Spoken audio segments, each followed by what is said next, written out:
So Mr. Bergman, we're back again, and the very first video that we talked about this equation to unite everything together. So when we talk about gas laws, it's called the Combined Gas Law, and it is, so P1V1 over N1T1 equals P2V2 over N2T2. Say that 5 times fast.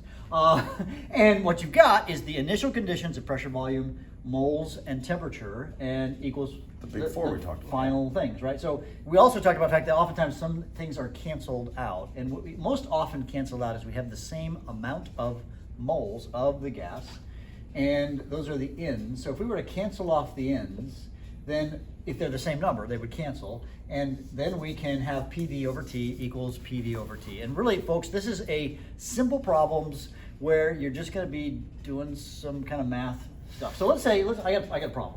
So here's the problem, Mr. Demetrius. So let's say that I have a balloon. So make a balloon, maybe. Balloon, there's a balloon, and the balloon has a volume of 13 liters. And let's say it's here in Houston today. And so we'd say the temperature today, it's a very comfortable day. Let's say it's 20 degrees Celsius, I'd say, something like that. And it's at sea level, so let's say it's at 760 millimeters of mercury. Now we're going to take this balloon and we're going to go back to Mr. Bergman's home that he used to own in Colorado, and we'd go up to a high altitude where it is colder. So the new temperature there might be, let's say, 5 degrees Celsius, because it's a much cooler day. That'd be like about maybe 40 degrees. But the pressure, big change in pressure, the pressure would be, let's say, 605 millimeters of mercury. So the question is, what happened to the balloon?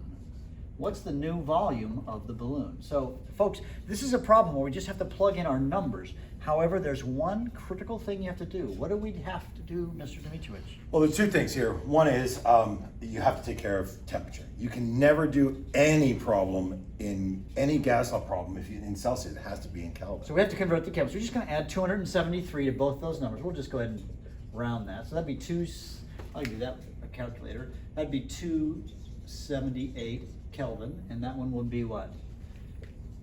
298, 93, I think. Thinking 25 degrees is room temperature, sorry. Right. Yeah. So we got 293, so we're just gonna plug them in. So we're gonna plug in our P's. By the way, the P's and the V's just have to have the same units. It doesn't matter what the units are as long as they're consistent. And just as a reminder, I put before and after here. The ones are the initial values. So all the values over here, this is our one category. Yeah. And all the values over here are our two value. And I like to do this, and Mr. Bergman and I, we may do this a little different. I know that law students like to do this, is just plug in and see where the number's left over. I like to rearrange in advance. Either way works, but in this case here, I like to say, well, and we're doing this, I'm gonna write T2s for these, and I'm gonna write V1s for these, because this is our before, and this is our after. What that means then is we're trying to solve for this, or we're trying to solve for this variable. Right. Now, if you want to, I like to isolate the variable by itself before I plug numbers in. I'm guessing that you're a plug and chug man, which is put everything in and solve for a variable. I think it's easier that way. So if we do it this way, we're gonna take all the numbers, and again, these numbers right here, it's incredibly important that you do not mix and match the T's and the ones and the twos. So if our P1 is 760 times 13, so put parentheses, 13 liters over 760, temperature. Temperature one, which is 293, equals P2, which is 605, times V2, that is going to just be V2 because we don't know what it is, and T2 equals 278. Now let me give you a shortcut, guys, that I think will make your life crazy easy. So you know that when you've got a big set of numbers and you got a variable, that there's this thing called cross multiplication. Here's the deal. The one that contains the variable, all right, the cross that contains the variable, which is this cross right here, you divide. The ones that does not contain the variable, you times. So on my calculator, what you're going to do is this times this times this, divided by this, gives me V2. So it's multiply with the ones with no variable, divide with the ones with the variable. You always start with the multiplication one first. So as you can see on the calculator, I've got 760 times 13 times 278 divided by 293 divided by 605, and I come up with 15.5. So the volume is 15.5 liters of, so let's think of this. Does that make sense? The volume started at 13 and it went up to 15. Does that make sense? Now, you can think this through. The temperature dropped, which would shrink the balloon, right? Because the molecules are moving slower.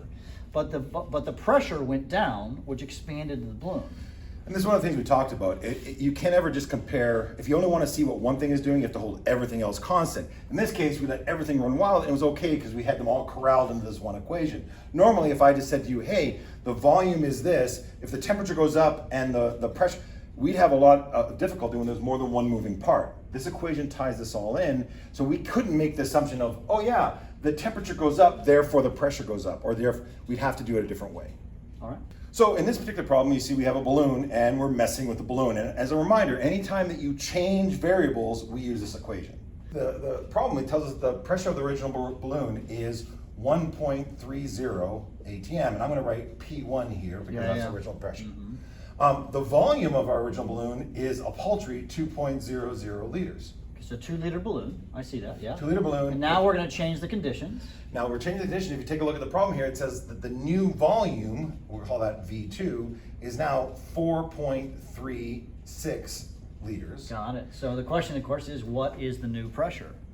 Now, that's weird. Wait a second. In our equation, we've got these T's, Mr. Dimitrowicz. And we haven't even referenced them. Now, typically in a problem, if we don't include a variable, we're just saying that it's constant. Yeah. If we'd have written this a little more clearly, we'd have said, hey, temperature is constant. But in this case right here, since the temperature is not included in our equation, we can get rid of the temperature. And as a note, guys, this is actually a special law. P1 V1 equals P2 V2 is actually called Boyle's law. So when we cancel out the temperature, that's called Boyle's law. Not that important that you know that, but anyways, that's what the deal is. And also, I was really gentle in this problem here with 2 liters and 4 liters. You realize they could have given us milliliters here and liters here, and we'd have had to convert to the same unit. And so the key is it has to be in the same unit. Yeah, as long as it's in the same unit, we're okay. So we can just plug our numbers in, right? Yeah, so our P1 right here, wouldn't it be 1.30 atm?